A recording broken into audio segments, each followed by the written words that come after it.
Bom dia, boa tarde, boa noite, boa madrugada para você que me escuta de qualquer lugar desse país. Meu nome é Gustavo Oliveira e hoje nós daremos início ao nosso estudo da Lei Complementar número 840 de 2011, que é a lei que fala unicamente e exclusivamente a respeito do regime jurídico único dos servidores públicos do Distrito Federal, do nosso querido Distrito Federal. Como nós já sabemos, ou se você não sabia, você vai ficar sabendo agora.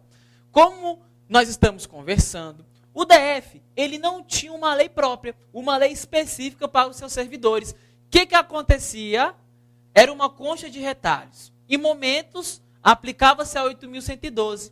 Em outras situações, eram aplicadas legislações correlatas, decretos legislativos exclusivos, era uma bagunça. Mas, em 2011, entrou em vigor, entrou em projeto a Lei Complementar 840 de 2011, que atualmente, no ano de 2012, encontra-se em pleno vigor. Bacana? Concurseiro, sua história ela é feita de um final feliz.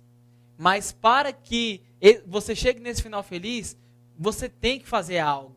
Então vem comigo, vamos aproveitar esse ensejo, vamos aproveitar essa energia e vamos escrever essa história e vamos escrever juntos esse final feliz. Não se preocupe, porque se você está disposto a realizar os seus objetivos, se você está disposto a realizar seus sonhos, se você está disposto, você vai ficar exposto.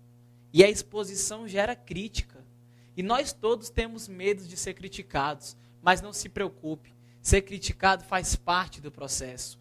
Se você está sendo criticado por correr atrás dos seus objetivos, por dar lugar primeiro aos estudos, depois ao lazer e etc., não se preocupe. Isso são o quê? Indícios que você está no caminho certo.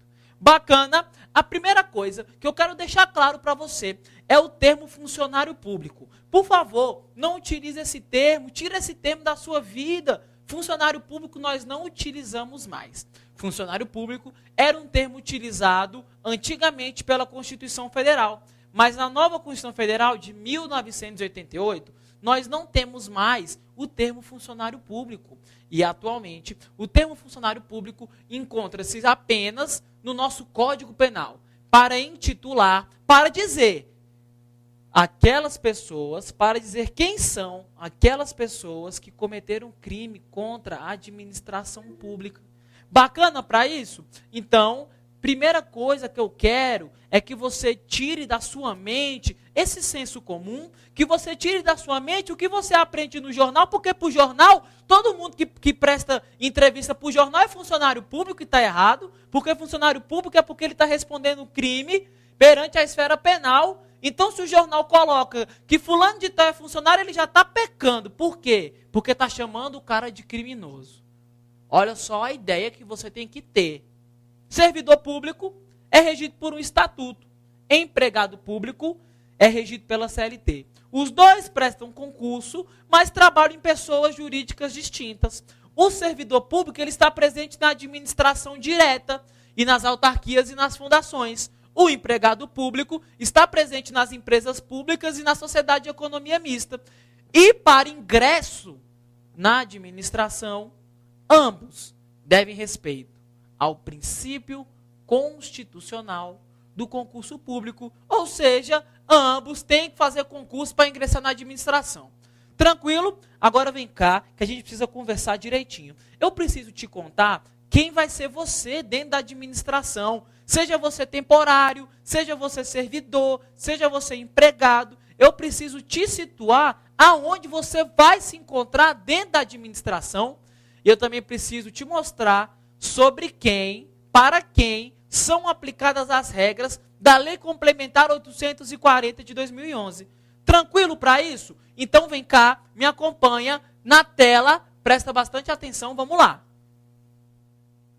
Agentes públicos. Agente público é um termo genérico, é um termo amplo, porque ele diz respeito, olha lá, engloba todas as pessoas que prestam serviço público, sejam eles servidores públicos ou não. Primeiro, agentes políticos, detentores de mandato eletivo e seus auxiliares, e membros do MP e magistrados. Segundo, particulares em colaboração com o Estado. Qual é o primeiro que nós temos? Os designados, também chamados de honoríficos, os voluntários. Depois nós temos os delegados e contratados. E por último, os agentes credenciados. E para fechar, agente administrativo, que olha só, se você estiver prestando um concurso para professor temporário no DF, você vai ser o quê? Um agente administrativo temporário. Se você estiver prestando um concurso para ingressar numa empresa pública ou numa sociedade de economia mista, por exemplo, empresa pública, Caixa Econômica Federal, sociedade de economia mista, Banco do Brasil, você vai ser o quê? Seletista.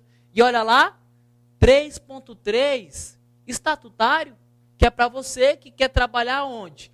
No Distrito Federal, no ente político Distrito Federal, bem como nas suas autarquias e nas fundações. E para fechar nosso entendimento, um posicionamento isolado da nossa querida Maria Silva Zanetti Pietro, que ela diz que os militares se encaixam no conceito de agente administrativo. Bacana?